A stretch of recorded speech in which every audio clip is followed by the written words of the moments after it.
Bismillahirrahmanirrahim. Wassalatu wassalamu ala rasulillah. Nabiyina Muhammadin wa ala alihi wa ashabihi wa man tabi'ahum bi ihsan ila yaumiddin, amma ba'd.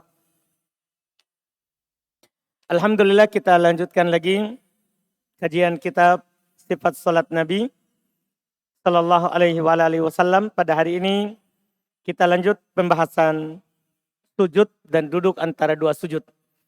Masalah sujud sudah sebelumnya. Sekarang masuk di pembahasan duduk antara dua sujud, yaitu terkait dengan cara duduknya. Para ulama kita bersepakat bahwa duduk di antara dua sujud adalah dengan duduk iftirash. Itu tidak ada silang pendapat itu. Dengan cara duduk iftirash, yaitu duduk di atas telapak kaki kiri dan menancapkan kaki kanan. Jadi kaki kanannya ditegakkan telapaknya, kemudian duduk pantatnya itu di atas telapak kaki kiri. Jadi kaki kiri telapaknya di atas, punggungnya kan di bawah. Jadi kita duduk di atasnya. Duduk di atasnya itu namanya duduk iftirash. Kesepakatan ini berdasarkan dari hadits Abu Humaid dan selainnya. Hanya saja mereka berselisih pendapat tentang duduk iq'a. Duduk iq'a. Kalau duduk iftirash itu tidak ada silang pendapat. Kemudian setelah itu ada namanya duduk dalam antara dua sujud, duduk iq'a. Nanti akan kita jelaskan. Apa itu duduk iq'a? Yaitu duduk di antara dua sujud dengan menancapkan kedua kaki dan duduk di atas kedua tumit. Paham ya? Ini iq'a yang pertama. Yang saya jelaskan ini langsung. Karena nanti ada bentuk iq'a lagi yang terlarang dan terkandung dalam pembahasan sebentar.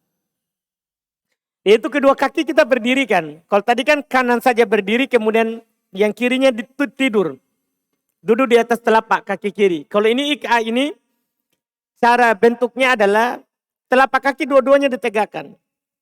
Dan duduk di atas tumit. Itu duduk apa? Iq'a. Paham ya? Ini mereka berselisih pendapat. Pertama, duduk iq'a itu katanya hukumnya adalah makruh. Tidak disukai. Itu pendapat pertama. Ini pendapat mayoritas ulama, bahkan Masya Allah.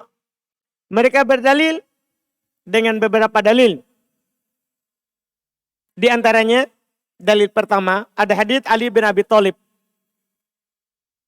Dia berkata, qala li Rasulullah sallallahu alaihi wasallam la tuq'i baina sajadataini. Kata Ali bin Abi Thalib, jangan kamu duduk iq'a antara dua sujud. Antara dua sujud. Paham kan? Ini langsung dari Nabi kita Muhammad sallallahu alaihi wa ala alihi wasallam. Iya. Datang juga dengan lafaz, ya Ali la tuq'i iq'a al-kalb. Wahai Ali, jangan kamu duduk iq'a seperti duduknya anjing dalam sholat. Nah, nanti kita akan jelaskan bagaimana itu cara duduknya anjing sebentar. Ya, atau kita langsung bisa sekarang jelaskan gimana itu anjing kalau duduk. Anjing itu kalau duduk, dia pantatnya di tanah. Pantatnya tanah. Kemudian kaki depannya ditegakkan. Kaki depannya ditegakkan, yaitu ini apa ini? Betisnya ditegakkan, lututnya ke atas, kemudian tangannya ke bawah. Antum pahamlah duduk. Kalau orang yang ada anjing di kampung, dia tahu itu cara duduknya anjing. Tapi siapa tahu ada orang tidak pernah lihat anjing duduk. Ya, gimana ini? Sahabat Ayub. Duduk coba. Supaya teman-teman tahu duduk anjing ini. Karena kita tidak bisa panggil anjing di sini. Situ duduk dengan itu, pantat di tanah, di lantai. Kaki ditegakkan seperti itu, tangan ke bawah, ke lantai. Itu dia. Duduk, bertahan. Ya, seperti itu. Kan anjing kalau duduk begitu, tangannya ke bawah, dia ulurkan begini. Beda tidurnya, kalau tidurnya kan ininya terbentang. Kalau tidak, tangannya dia lurus begitu, kakinya dia tegakkan, baru pantatnya di tanah. Itu cara duduknya anjing. Jadi kata Nabi, jangan kamu duduk iq'a seperti duduknya anjing. Itulah dibilang. Nanti bisa dilihat di YouTube. Nah, bagaimana duduknya anjing. Paham kan? Iya. Ini penting. Kan ini dilarang dalam sholat. Ini dalil mereka. Yang pertama. Dalil kedua juga. Ada hadis katanya riwayat Imam Muslim. Dari Aisyah radhiyallahu ta'ala anha. Katanya kana yafrishu rijlahul yusra wa yansibu rijlahul yumna. Wa kana yanha an uqbatis syaitan. Adalah Nabi SAW menghamparkan kaki kirinya ya, dan memasang tegak lurus kaki kanannya dan belum melarang dari duduk seperti cara duduknya syaitan. Itu kata mereka cara duduknya syaitan seperti tadi. Itu duduknya anjing. Itu dalil mereka kedua. Mereka juga punya dalil ketiga dalam masalah ini yang mengatakan makruh duduk ik'a seperti itu. Pendapat kedua di halaman 244. Bahwa duduk ik'a itu hukumnya adalah sunnah. Wah ini lawannya tadi. Tadi bilang apa? Makruh. Sementara pendapat kedua ini malah mengatakan apa? Sunnah. Gimana ini? Ini adalah pendapat Imam Syafi'i ternyata. Bahwa duduk ik'a itu sunnah. Demikian pula mayoritas ahli hadis. Ini pendapat Imam Syafi'i dan mayoritas ahli hadis. Dan mayoritas ahli hadis. Mereka berpendapat akan sunnahnya duduk ik'a. Ini juga merupakan pendapat Ibn Abbas, Ibn Umar, Taus, Ibn Zubair. Mereka berdalil dengan hadis Ibn Abbas dalam riwayat Imam Muslim. Berkata Taus, kulna li Ibn Abbas fil ik'a alal qadamain. Kami berkata kepada Ibn Abbas tentang ik'a di atas kedua kaki. Faqala hiya sunnah. Kata Ibn Abbas itu sunnah. Kata Ibn Abbas itu adalah apa? Sunnah. Fakulna lahu innala narahu jafatan birrajul. Sungguh kami melihat bahwa duduk seperti itu adalah hal yang aneh. Janggal terhadap seorang. Lain-lain begitu duduknya. Kalau Ibn Abbas, maka Ibn Abbas berkata, balhiya sunnatu nabiyikum. Bahkan itu adalah sunnah Nabi kalian. Nah, ini gimana ini? Kan mengatakan tadi makruh karena ada larangannya. Kalau ini Ibn Abbas malah bilang apa? Sunnah. Ini hadis sahih. Pendapat yang benarnya gimana? Pendapat yang benarnya adalah pendapat kedua. Yang kedua mengatakan apa? Sunnah. Tinggal dihindari saja cara yang pertama. Iya, pendapat yang benarnya adalah pendapat kedua. Imam Syafi'i demikian pula mayoritas ahli hadis. Menjelaskan bahwa duduk ik'a itu ada dua. Jadi ini yang Masya Allah. Ternyata duduk ik'a itu ada dua. Yang mana yang dilarang pendapat pertama itulah salah satu jenisnya. Nah, ini harus antum pisahkan. Supaya tidak terkesan bertentangan itu hadis. Karena satu bilang ik'a itu sunnah, satu bilang tidak boleh. Bahkan ada mengatakan bukan makruh, haram karena menyerupai anjing. Sekarang, kata para ulama seperti Imam Syafi'i, mereka merinci duduk ik'a itu ada dua. Ada duduk dengan meletakkan bokong, yaitu pantat bagian belakang itu, serta tangan di atas lantai dan menegakkan kedua betis. Tadi yang pertama tahu yang dijelaskan. Yang kedua duduk, dia jadikan pantatnya yaitu duduk di atas kedua tumitnya ketika duduk di antara dua sujud. Dari dua jenis ini, ik'a di atas, bahwa jenis duduk ik'a yang pertama itu yang diharamkan. Yang duduk seperti anjing. Karena memang kita dilarang sujud seperti anjing, duduk seperti anjing. Dilarang kita. Maka itu dibilang itu pendapat pertama yang haram. Sementara ya duduk yang kedua disunahkan. Kenapa? Karena itulah yang sahih. Jadi yang haram itu yang tidak boleh ik'anya anjing. Selain itu adalah boleh. Ini yang benarnya dalam pendapat ini.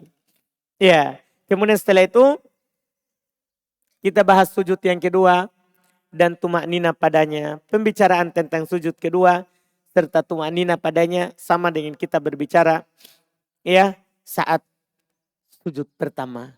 Sama hukumnya. Karena sujud kedua sama dengan sujud pertama. Kemudian masalah juga yang di sini anak singgung ya. Itu ketika mau bangkit setelah sujud kedua. Kan hukumnya sama dengan sujud pertama. Setelah sujud kedua, kan kita akan berdiri. Nah, ini ada masalah di sini yang memang para ulama kita bicarakan. Yaitu apakah duduk istirahat sebelum berdiri atau langsung berdiri. Ini masalah. Kalau kita melihat dari amalan para ulama kita ya, kalau ulama Yaman rata-rata mereka duduk istirahat dulu baru berdiri. Kalau ulama Yaman. Iya. Di sini gimana sebenarnya? Karena kita lihat juga misalnya di negeri kita kalau Ustadz Dzulkarnain kan langsung berdiri. Tidak duduk istirahat. Iya dulu di awal duduk istirahat. Cuman di akhir ini katanya langsung berdiri. Sehingga banyak ikhwan yang melihat ya juga begitu. Kan ikhwan kan biasa mereka ikut saja. Ustadz dulu letakkan misalnya di bawah begini. Semua letakkan juga di bawah. Walaupun mereka tidak tahu dalilnya, tapi mereka kan ustadz alim. Seorang alim. Orang awam dimaafkan kalau taklid. Tapi kalau penuntut ilmu tidak boleh, harus tahu dalilnya. Itu bedanya orang awam sama penuntut ilmu. Kalau orang awam boleh hanya melihat dia ikut. Tapi kalau penuntut ilmu tidak, wajib dia tahu dalil. Kalau penuntut ilmu, karena dia bisa cari. Bisa bertanya kalau tidak tahu. Paham kan? Penuntut ilmu tidak taklid. Penuntut ilmu tidak taklid. Sekarang masalah ini memang kalau kita melihat amalan para ulama kan dua. Dan memang diperselisihkan. Memang diperselisihkan. Pendapat yang pertama. Bahwa duduk istirahat sebelum berdiri setelah sujud kedua tidak disyariatkan. Paham pendapat pertama? Tidak disyariatkan. Mereka berdalil dengan beberapa alasan. Alasan pertama.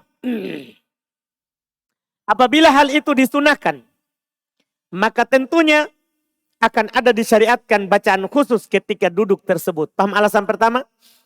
Kalau memang disyariatkan untuk duduk istirahat, pasti ada apa?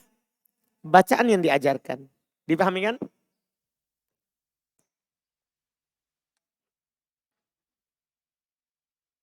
Ini alasan pertama. Alasan kedua, seandainya hal itu sunnah, tentu setiap sahabat yang menukilkan hadis sifat solat akan menyebutkan hal tersebut. Jadi kalau itu sunnah, maka akan banyak sahabat yang menukilnya. Akan banyak sahabat yang menukilnya. Itu alasan kedua. Alasan ketiga, bahwasanya tidak diajarkan kepada orang yang salah solatnya dalam hadis Abu Hurairah. Iya kan? Kan tidak ada dibilang kalau kamu sudah sujud, mau bangkit, maka duduk, istirahat dulu baru bangkit. Tidak ada diajarkan kalau kita baca. Ini tiga alasan mereka. Adapun hadits Malik ibn Huwairits yang menjelaskan bahwa Nabi duduk istirahat sebelum beliau berdiri. Mereka katakan bahwa Nabi lakukan hal tersebut ketika beliau dalam keadaan sakit. Paham tak? Jadi maksudnya berarti Nabi lakukan karena ada sebab. Nabi tidak langsung berdiri karena ada sebab. Yaitu beliau waktu itu sakit. Ini alasan-alasan mereka. Pendapat kedua. Bahwa hukum duduk istirahat sebelum berdiri adalah disunahkan. Ingat disunahkan. Artinya bagi pendapat kedua ini kalau ada orang langsung duduk, langsung berdiri tidak ada masalah. Cuma hukumnya apa? Disunahkan. Ini merupakan pendapat dari Imam Syafi'i. Nah, ini yang anehnya makanya ketika kita lihat orang awam, masyarakat awam tidak duduk istirahat. Kan kebanyakan mereka langsung berdiri. Berarti dia bukan madhabnya Syafi'i. Karena Imam Syafi'i berpendapat duduk istirahat dulu. Jadi Allahu Akbar, duduk lurus, baru bangkit.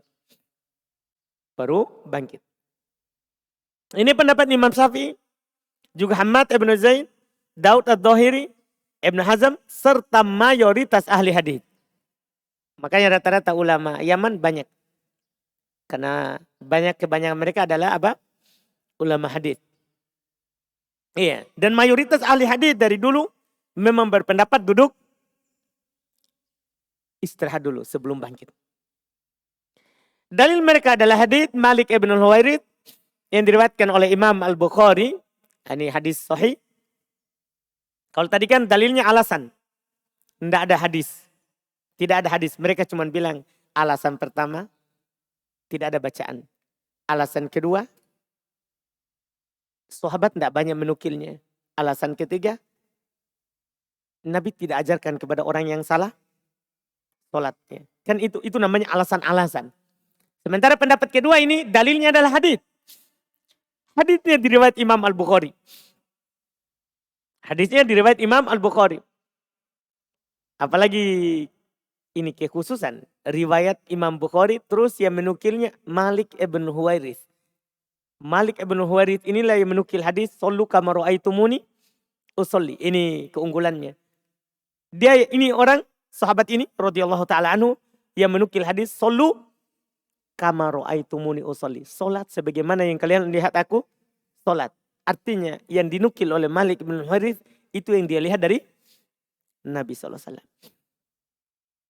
Iya, itu yang beliau lihat dari Nabi SAW. Apalagi Malik bin Huwairith, dia tidak lama di Nabi SAW. Waktu itu dia datang, belum lah Nabi tua, Nabi belum berat badannya, belum. Artinya asalnya beliau lakukan memang bukan karena sakit. Bukan. Karena Malik bin Huwairith datang berguru bersama Nabi SAW, itu tidak lama. Baru pulang ke kampungnya, diajarkan Islam. Paham kan? Iya. Jadi dia berkata, Ra'aitun Nabi SAW yusolli. Saya solat. Saya melihat Nabi SAW solat. Fa'idha kana fi witrin min solatihi. Apabila beliau berada di ganjil, rokaat ganjil di solatnya. Kenapa disebutkan rokaat ganjil? Karena kalau rokaat genap pasti duduk. Kenapa duduk? Tasyahud kan begitu. Makanya dibilang di rokaat ganjilnya. Pertama, ketiga. Ada beliau Nabi SAW. Saya melihat Nabi SAW. Apabila beliau di rokaat ganjil dalam solatnya. Lam yanhab hatta yastawiya qa'ida. Adalah Nabi SAW. Beliau tidak bangkit berdiri hingga duduk. Hingga duduk lurus sejenak. Dipahami ini? Nanti akan disambung ketika pembahasan tangan bersandar dengan tangan. Hadisnya disambung di sana. Setelah itu baru beliau bangkit bersandar dengan kedua tangannya. Akan ada hadisnya nanti. Ada sambungan ini. Saya cuma menukil hanya sampai yang saya inginkan. Jadi Nabi tidak berdiri sampai duduk. Sampai duduk dulu. Ini adalah dalil mereka bawakan. Dan ini pendapat dipilih oleh Imam Nawawi. Demikian pula Al-Hafidh Ibn Hajar. Pendapat ini yang dipilih oleh Imam Nawawi dan Imam Al-Hafidh Ibn Hajar. Artinya ya kadang sebagian orang kan kalau kita tidak duduk, kalau kita duduk istirahat. Sebagian orang, dia selisih Ustadz Dul. Bukan, ini memang ada pembicaraan di kalangan para ulama besar. Yang berbeda dengan Ustadz bukan kita kelas anak-anak. Paham kan? Ini Al-Hafidh Ibn Hajar, ini Imam Nawawi. Hafalnya ribuan hadis, dia karang Bulughul Maram, tidak lihat buku. Hadisnya lebih dari 1.600. Tanpa lihat buku. Dia karang hadis. Dari kitab Toharo sampai kitab terakhir. Paham kan? Dia karang dari hafalannya. Tidak lihat buku. Artinya ini ulama besar. Ya sebagian orang kan merasa aneh kadang. Kenapa dia selisih? Begitu. Enggak. Ini bukan masalah selisih. Masalah kita lihat dalil. Apa dalil dari yang berselisih ini? Kita kan penuntut ilmu. Kita tidak diajarkan untuk taklid. Kita harus lihat apa? Dalil. Jadi ini pendapat. Berdasarkan dalil tadi. Al-Hafidh Ibn Hajar. Demikian pula sebelum Imam An-Nawawi rahimahullah. Mereka memilih pendapat Imam Syafi'i ini. Dan pendapatnya mayoritas ahli hadis. Iya. Imam Nawawi berkata. Ya, di situ saya langsung terjemahkan di halaman 246. Beliau berkata, ketahuilah. Sepantasnya bagi setiap orang yang selalu duduk. Bagi setiap orang untuk selalu duduk dengan duduk ini. Karena sahihnya hadis dalam masalah ini. Dan tidak adanya hal yang benar yang bertentangan dengannya. Dan jangan kamu tertipu dengan orang yang bermudah-mudahan dalam meninggalkannya. Kan di sana banyak orang bermudahan meninggalkan ini duduk.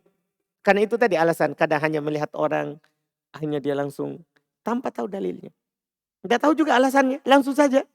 Oh pokoknya saya lihat. Paham? Sebagian orang begitu. Bermudahan meninggalkan sesuatu karena hanya sekadar apa? Dia lihat orang lain melakukannya tanpa dia tanya. Tanpa dia tanya. Nah ini alasan-alasan sengaja saya nukil. Pendapat pertama, apa alasannya kenapa bisa dia tidak duduk? Pendapat kedua, apa alasannya?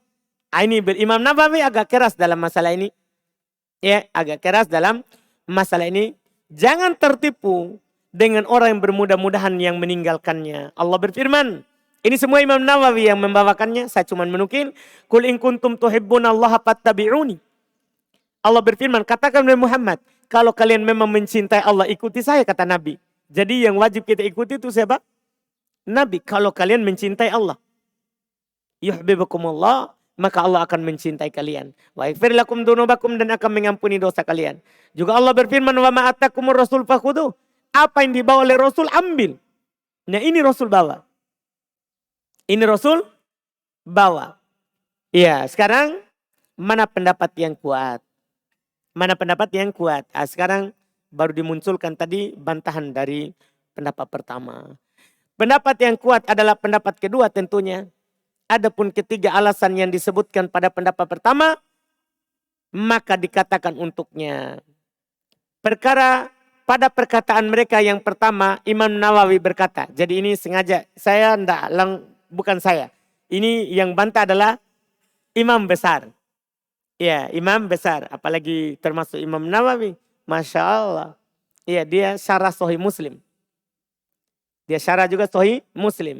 Dia juga syarah fikih madhab Syafi'iyah. Dia punya banyak pengetahuan tentang madhab. Dia bawakan dengan pendapat-pendapat yang banyak. Jadi alasan pertama, apa tadi alasan pertama? Kalau memang disyariatkan duduk, maka akan ada bacaan. Imam Nawawi berkata, bacaannya adalah takbir. Kan kita takbir, tahu takbir perpindahan. Iya kan? Kan dari sujud kan kita apa? Allahu Akbar. Ya itu sudah bacaannya. Kan Nabi ajarkan setiap berpindah maka ada bacaannya. Kan kita berpindah dari sujud mau berdiri. Takbir bacaannya. Sesungguhnya yang benarnya bahwasanya dia memanjangkan suaranya hingga berdiri. Nah, ini sampai begitu kan. Kan sunahnya dia bentangkan suaranya. Ya kan? Dia bilang Allahu Akbar. Kan begitu. Itu dalam madhab. Iya. Dan seandainya tidak ada zikir sekarang. Anggaplah. Kan tidak harus dibentangkan suara. Boleh Allahu Akbar. Seandainya pun tidak ada zikir khusus. Maka kita tidak boleh menolak sunnah yang sah dengan sanggahan seperti ini. Ini pendapat Imam Nawawi. Masa kita menolak sunnah Nabi istirahatkan sebelum berdiri. Terus kita bilang, kalau memang sunnah pasti ada bacaan. Masa kita tolak sunnah duduk karena apa? Karena alasan tidak ada diajarkan bacaan. Iya kan? Kan sholat itu kan ada gerakan, ada bacaan. Kan tidak harus ada bacaan. Kan ada gerakan, ada bacaan. Antum paham kan? Iya. Tidak boleh kita menolak sunnah yang sahih gara-gara kita bilang tidak ada bacaan diajarkan. Perkataan mereka yang kedua. Apa perkataan mereka yang kedua alasannya? Katanya kalau seandainya hal itu disunahkan tentu setiap sahabat akan menukilkan kan? Iya. Al-Hafidz Ibnu Hajar berkata perkataan ini butuh dilihat kembali. Karena sunnah-sunnah yang disepakati atasnya tidak dinukil ke keseluruhannya dari setiap sahabat yang mensifati sifat sholat Nabi SAW. Tapi semuanya diambil dari keseluruhan mereka para sahabat yang membawakan hadis-hadis sifat. Kan paham kan? Misalnya Nabi merapatkan kaki. Itu kan diambil dari Aisyah. Tidak ada dibilang harus banyak sahabat baru apa? Diambil. Kan semua sahabat adil. Kalau dia menukil ya itu mereka lihat. Dari Nabi SAW. Masa harus banyak dulu sahabat baru kita apa? Baru kita terima. Kan boleh beramal dengan hadis ahad. Hadis yang menukilnya itu seorang diri. Kan begitu. Misalnya hadis innamal amalu binniyat. Siapa yang menukil? Kan hanya Umar. Paham? Apakah kita akan mengatakan bahwa tidak disyariatkan niat gara-gara hanya Umar yang menukilkan? Paham antum paham? Kan hadis innamal amalu binniyat hanya seorang diri yang menukil, Umar bin Khattab. Kemudian yang menukil dari Umar tidak ada kecuali satu orang juga, tabi'in. Tidak ada yang menukil juga dari tabi'in kecuali satu orang juga. Ini kan hadis satu-satu yang meriwayatkan. Masa kita tolak gara-gara hanya seorang yang menukilnya? Kan tidak. Kita tidak tunggu banyak sahabat yang menukil baru kita boleh amalkan. Sahabat itu hanya dengar seorang saja mereka amalkan. Ya kan? Seperti misalnya saat perpindahan kiblat dari Syam ke Baitullah Al-Haram. Ya kan? Kan para sahabat yang sholat di Masjid Kuba yang tidak tahu kalau Nabi sudah dipindah kiblatnya, kan mereka masih sholat ke Syam, ke Baitul Maqdis. Ketika datang seorang yang mengatakan telah diturunkan pada malam hari ini kepada Rasulullah bahwa yang kiblat sudah pindah ke Masjidil Haram. Mendengar mereka lagi sholat. Mendengar seorang ini bilang, langsung mereka bergeser. Tanpa ditanya, tunggu dulu, itu baru satu. Paham kan? Enggak cocok bilang begitu. Maka Al-Hafidz Ibnu Hajar, enggak cocok. Enggak bisa kita katakan gara-gara yang menukilnya hanya satu orang. Nah kan sahih. Ini kan riwayat siapa? Ini riwayat siapa? Imam Al-Bukhari kan. Ini riwayat Imam Al-Bukhari. Dari Malik ibn Huwairits. Kalau sudah sahih hadis, itulah yang kita pegang.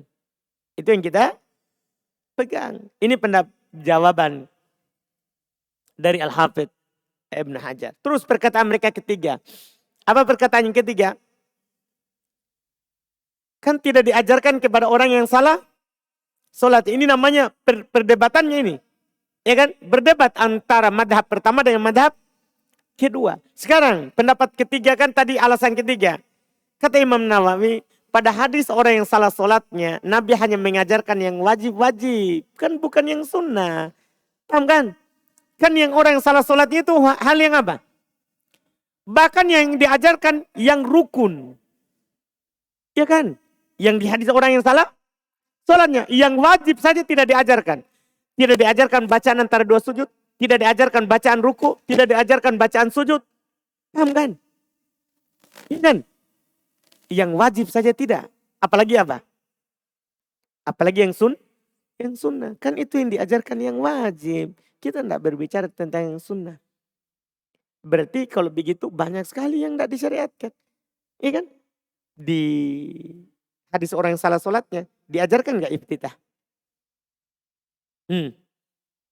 No? Diajarkan nggak?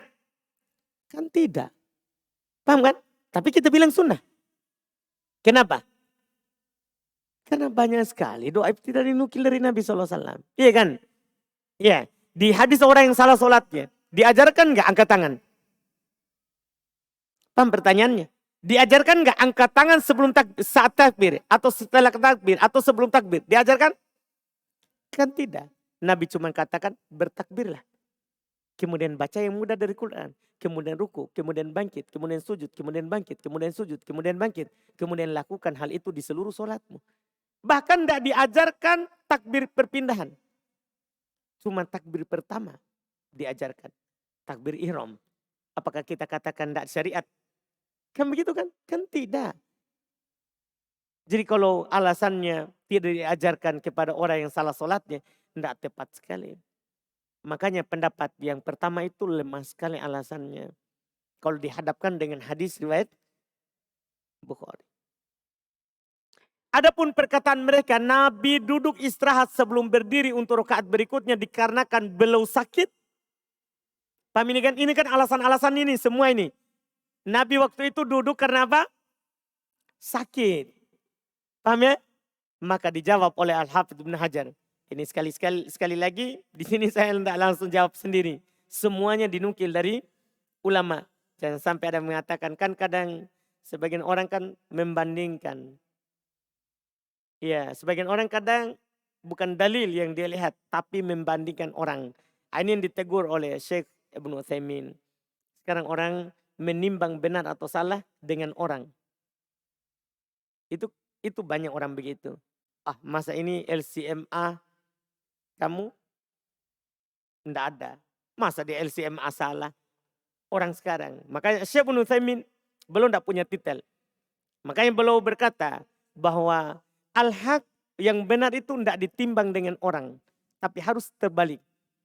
Oranglah yang ditimbang dengan al-haq. Kalau perkataannya sesuai dengan Quran, hadis, kita terima. Kalau tidak sesuai, kita tolak. Karena jangan pernah membalik. Kita harus terbiasa seperti itu. Itu nanti antum akan dapat mungkin bersama Ustadz Abu Darda. Itu perkataan di Qawaidul Mutlaq. Ya, di Qawaid al-Mutlaq. Karena banyak orang menolak nama dan sifat. Itu karena imamnya bilang, Asy'ari ngomong begini. Memangnya Asy'ari Nabi? Itu masalah, makanya belum singgung. Dan itu berlaku untuk umum. Bahwa orang itu ditimbang dengan al-haq. Quran hadis. Bukan Quran hadis ditimbang dengan orang. Hati-hati. Paham kan? Jelas ini? Ini yang disebutkan. Makanya kita bawakan. Kan mereka bilang, Nabi waktu itu sakit. Kata Al-Hafidh Ibnu Hajar, rujukannya di bawah ya. Ada di catatan kaki. Saya sengaja sampaikan juga rujukannya di bawah supaya antum bisa lihat kembali suatu saat bisa lihat kitabnya. Iya. Ini Al-Hafidz Ibnu Hajar berkata asalnya tidak sakit. Belum melakukannya karena memang disyariatkan. Dan juga Malik Ibn Nuhairi sendiri yang meriwayatkan hadis, solatlah sebagaimana kamu melihat saya solat. Demikian nukilan beliau terhadap sifat solat Nabi SAW termasuk dalam perkara ini. Paham kan? Ini pendapat yang kuat insya Allah. Tidak diragukan dengan alasan yang sudah tepat, hadis. Terus alasan pertama itu dibantah oleh para ulama kita. Ini yang perlu antum tahu. Sengaja ini rata-rata di buku sifat solat saya bahas luas. Karena ini jadi rujukan pribadi saya sendiri. Kenapa kita pilih pendapat yang itu. Karena kalau kita pilih pendapat karena kekuatan dalil, itu amalkannya enak. Walaupun orang menyelisih kita sudah tahu bahwa ini yang saya tahu. Ini yang saya tahu. Beda kalau kita hanya ikut-ikutan, pasti kita was-was. Lihat Ustadz ini melakukan ini, kayaknya jangan-jangan saya salah. Paham kan? Tapi kalau kita tahu dalilnya, kenapa dia lakukan, apa alasannya? Ini nanti menyebabkan kita tenang. Kalau ada yang berbeda dengan yang kita lakukan, tidak ada masalah. Mungkin itu pendapatnya yang dia pilih dengan alasan yang kita sudah tahu. Jelas kan? Kemudian setelah itu, apakah bangkit dari duduk istirahat? Bertumpuk dengan kedua tangan atau dengan kedua kaki? Kan kita sudah kuatkan tadi bahwa kita duduk istirahat dulu. Sekarang cara bangkitnya, kita bersandar dengan kedua tangan di lantai atau cukup dengan kekuatan kaki saja. Tangannya di lutut. Paham kan? Dipaham ini? Apakah mau berdiri kita bersandar di tangan kita? Artinya lutut duluan yang naik. Lutut sudah naik, baru tangan. Paham maksudnya ini? Rizky? Coba lo deh. Coba Rizky paham. Duduk, iftiros coba. Duduk, istirahat sebelum bangkit. Nah, pertama kita bangkit dengan cara bersandar bertumpu dengan kaki. Coba langsung bangkit, jangan kasih turun tangannya. Begitu maksudnya. Berdiri. Begitu, itu namanya pakai kekuatan kaki. Kalau pakai tangan, sandar, naikkan lututnya, seperti itu. Kita dorong diri kita naik dengan apa? Dengan tangan. Paham ini, Ipul? Alhamdulillah. Sekarang kita bangkitnya begitu. Yang kedua atau yang pertama? Ini yang dipertanyakan juga oleh para ulama kita. Di sini ada dua pendapat. Ada dua pendapat juga. Pendapat pertama, mereka bilang berdiri dengan ujung kedua kaki. Kemudian kedua tangan bersandar di atas kedua lutut. Seperti cara pertama tadi yang dipraktekkan oleh Laode Saprun. Mereka berdalil dengan beberapa hadis, di antaranya mereka berkata karena Nabi SAW yanhad fi shalah ala suduri qadamai. Adalah Nabi SAW bangkit dalam solat dengan bertumpuk pada ujung jari telapak kakinya. Bertumpu dengan ujung jari telapak kakinya. Jadi tangan di lutut. Paham kan? Hadis ini diriwayatkan oleh Imam Tirmidzi, akan tapi hadis ini lemah. Dilemahkan oleh Syekh Albani. Jadi bertumpu dengan kedua kaki ini lemah. Syekh Albani lemahkan. Di situ saya sampaikan alasan lemahnya.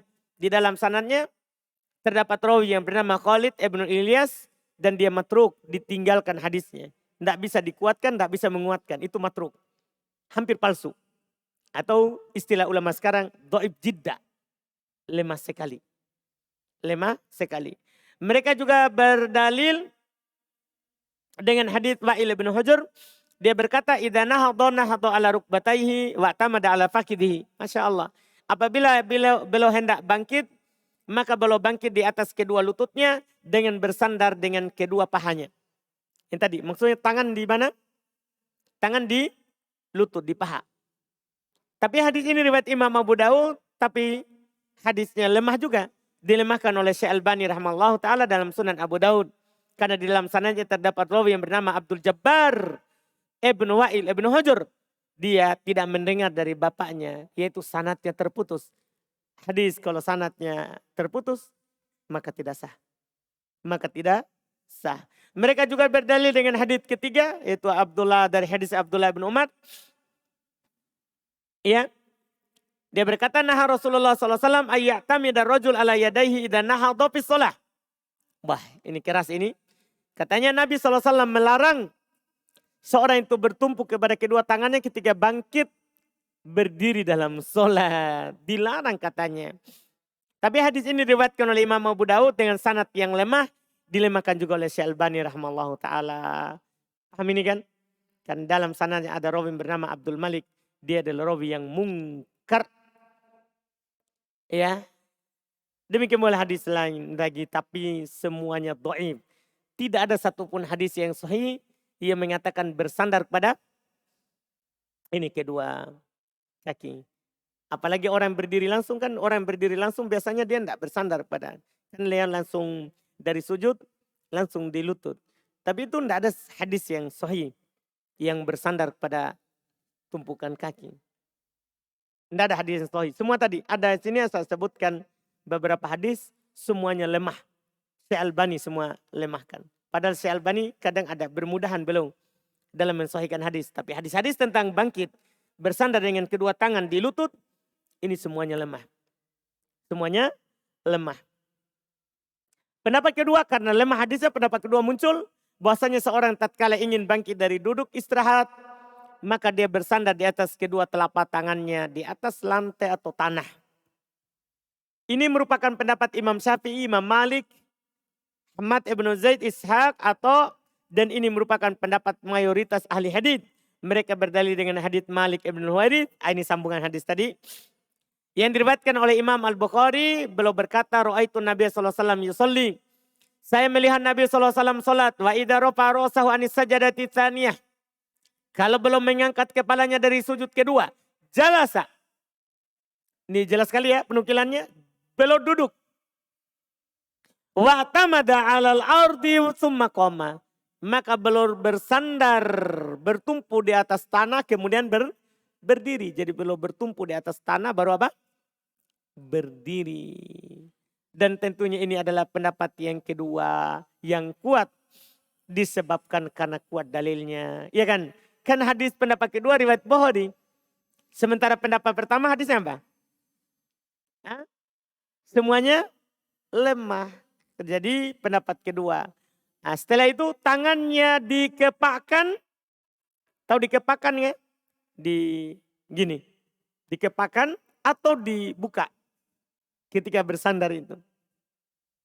Dalam masalah ini juga terdapat silang pendapat. Pendapat pertama katanya tangan itu dibiarkan terbuka. Atau bersandar di atas kedua telapak tangan. Paham ya? Bersandar di atas kedua telapak tangan. Siapa yang berpendapat ini? Ini adalah merupakan pendapat orang-orang Syafi'iyah. Bersandar dengan kedua telapak tangan terbuka. Dan pendapat keumuman mayoritas ahli hadis. Hal tersebut berdasarkan hadis Malik ibn Huwairits yang diriwayatkan oleh Imam Al-Bukhari yang dia katakan tadi bersandar di atas tanah dan berdiri. Ya kan, bersandar di atas tanah dan berdiri. Tidak disebutkan dikepakan. Paham kan? Tidak disebutkan. Sementara pendapat kedua katanya berdiri dari sujud kedua tangan dengan yang kedua kemudian bersandar dengan kedua tangan dalam keadaan dikepalkan.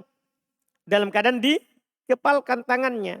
Mereka berdalil dengan hadits Abdullah bin Umar yang diriwayatkan oleh Al-Imam At-Tabrani dalam Al-Awsat, yaitu dinukil oleh Al-Azraq Ibnu Qais, muridnya Abdullah ibn Umar. Beliau berkata, "Ra'aitu Abdullah bin Umar wa huwa ya'jin fi shalah." Saya melihat Abdullah ibn Umar, beliau seperti mengadon dalam salat. Seperti mengadon adonan, yaitu dikepakan. Seperti mengadon adonan dalam salat. Ala yadai kepada kedua tangannya. Wa idza qama kalau bangkit. Fakultu, maka saya bertanya, "Mahadha ya Aba Abdurrahman?" Apa ini?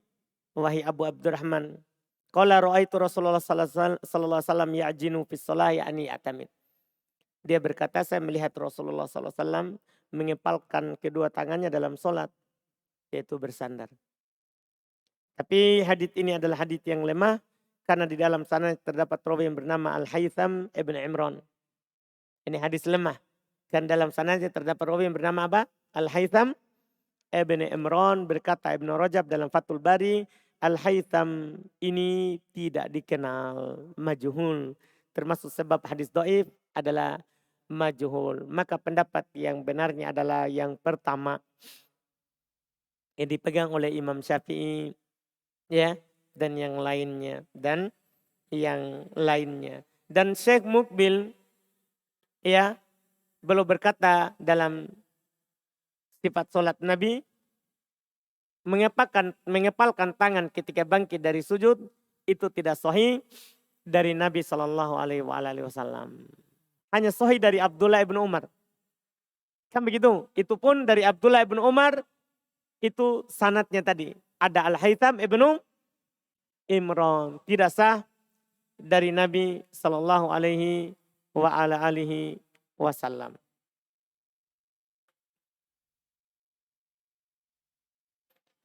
Kemudian setelah itu masih ada setelahnya lagi sebelum kita masuk ke tasyahud, dan insya Allah kita ambil di pertemuan akan datang, itu masalah hukum mengulang-ulang bacaan sujud dan ruku. Terus masih ada lagi, ya, setelahnya insya Allah kita ambil di pertemuan yang akan datang saja, karena tidak bisa juga diselesaikan hari ini sampai tasyahud.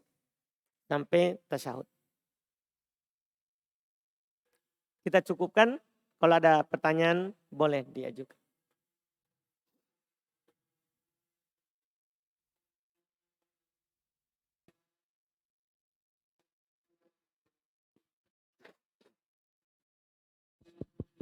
Bismillah. Bagaimana hukumnya Ustadz seorang dai dia menukil perkataan dari Ibnu Khaldun, Ustadz? Ada seorang dai dia menukil perkataannya Ibnu Khaldun. Bagaimana itu? Tidak ada ini. Tidak ada yang bisa disambung. Yang biasa disambung Pak Irwan.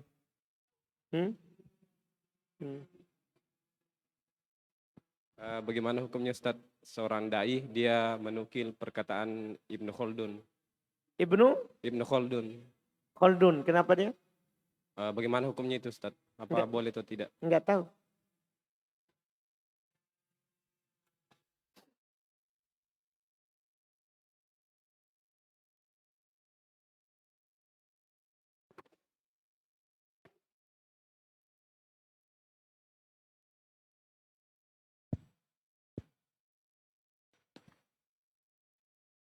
Bismillah. Pertanyaan di pembahasan akidah tadi, Ustaz. Tadi disebutkan tentang kelompok yang menyimpang, di antara yang mengingkari tentang azab kubur karena dia itu tidak menerima hadisnya karena hadisnya itu khobar ahad. Saya pernah tahun lalu berdiskusi dengan teman-teman dari Hizbut Tahrir, teman yang dari Hizbut Tahrir. Kemudian saya katakan bahwa di antara mereka itu tidak menerima khobar ahad. Itu di antara penyimpangannya mereka. Yang saya dengar juga dari Ustaz Zul dan Ustaz-Ustaz yang lain. Cuman mereka kadang mau mengingkari itu, Ustaz. Dia mengatakan kalau memang Hizbut Tahrir mengingkari khobar ahad, tunjukkan khobar ahad yang mana yang diingkari. Itu bagaimana cara jawabnya, Ustaz? Cara jawabnya. Cara jawabnya. Ya, Maksudnya tunjukkan bahwa mereka itu mengingkari khobar ahad. ya kamu yang tahu. Yang kamu ingkari, bilang begitu saja. Kan khobar ahad kamu ingkari. Berarti kamu yang tahu hadis khobar ahad itu. Karena mereka juga yang mengkaji. Ini khobar ahadnya tidak bisa diterima. Cuma masalah adab kubur dia bukan khobar ahad. Iya. Apakah ada misalnya nasnya, Ustaz? Misalnya dari mereka ada nasnya bahwa keyakinannya mereka tidak menerima khobar ahad. Mereka cuma bilang yang paling kuat tidak seperti itu nasnya. Cuman mereka rata-rata bilang tidak ada adab kubur disebutkan di Quran. Itu Ji. Terkesan dengan ucapannya itu berarti dia tidak menerima hadis. Alasan orang tidak menerima hadis kan karena khobar ahad. Rata-rata kelompok sesat tidak menerima hadis karena ahad. Itu misalnya. Mereka selalu bilang, tidak ada adab kubur di Quran. Ketika orang bilang begitu, berarti dia tidak menerima hadis. Kalau di hadis kan ada adab kubur. Tapi di Quran katanya tidak ada dibilang adab kubur. Menurut mereka. Kemudian yang kedua, kalau misalnya kita temukan kitab Fadail Amal, misalnya di rumah, itu Ustaz apakah dibuang atau dibakar saja, Ustaz? Dibakar. Dibakar. Iya. Tidak mengapa dibakar, Ustaz? Tidak mengapa. Untuk menjaga agama Allah. Dah? Kalau dibuang kan sebetulnya ada Quran. Dah? Ada hadis sahih di dalamnya. Nanti akan letak di tempat sampah. Kan begitu. Kita bakar.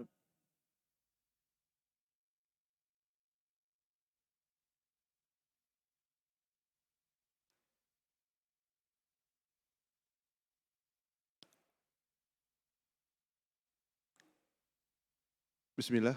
Ustadz mohon pencerahannya. Bagaimana posisi pada saat sujud punggung Ustadz? Apakah punggung pada saat sujud apakah lurus ataukah boleh bengkok?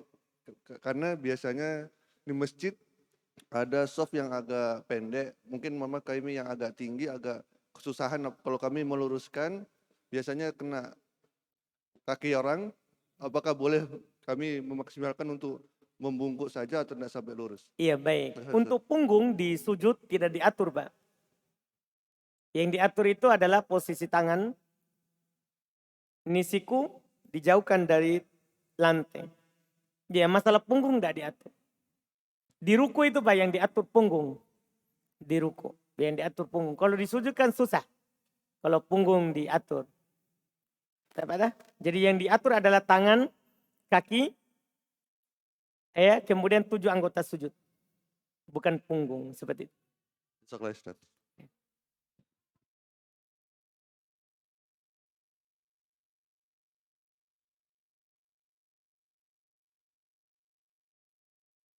Nah.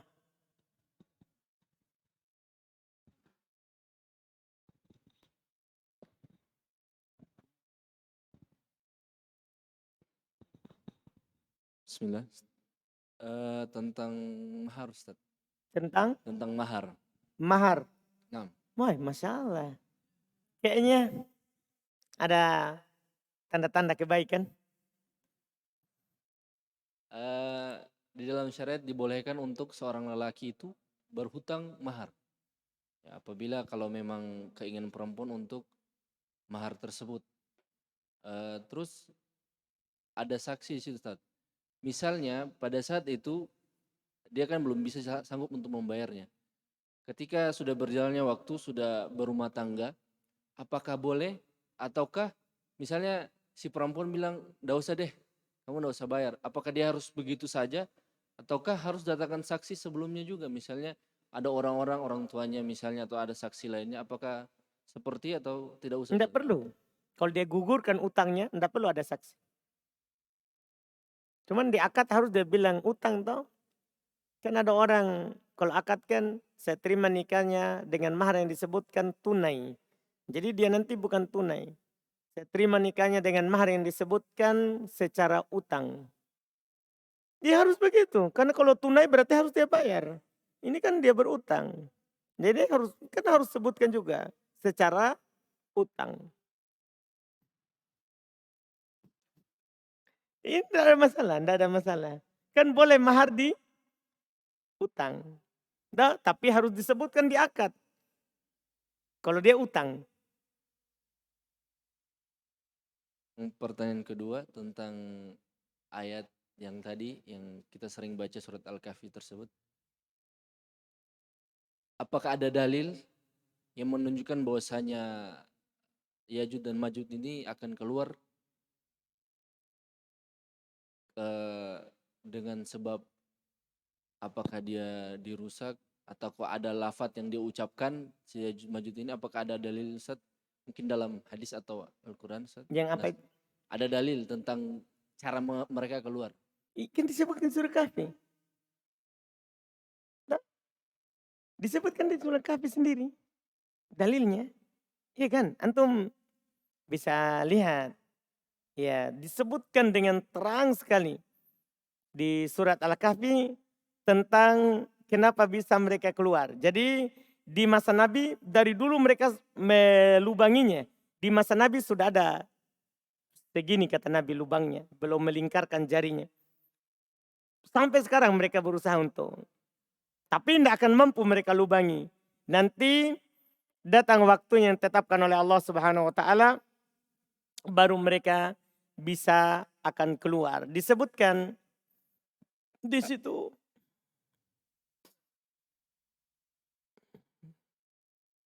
di ayat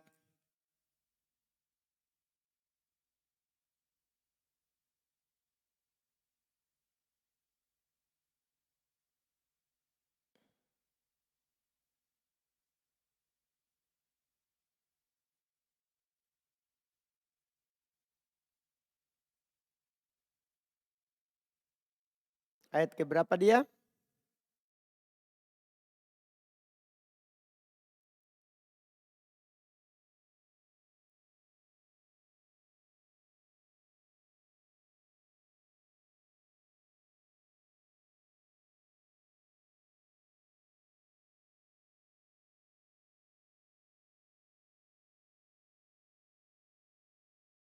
Nah, di ayat 98.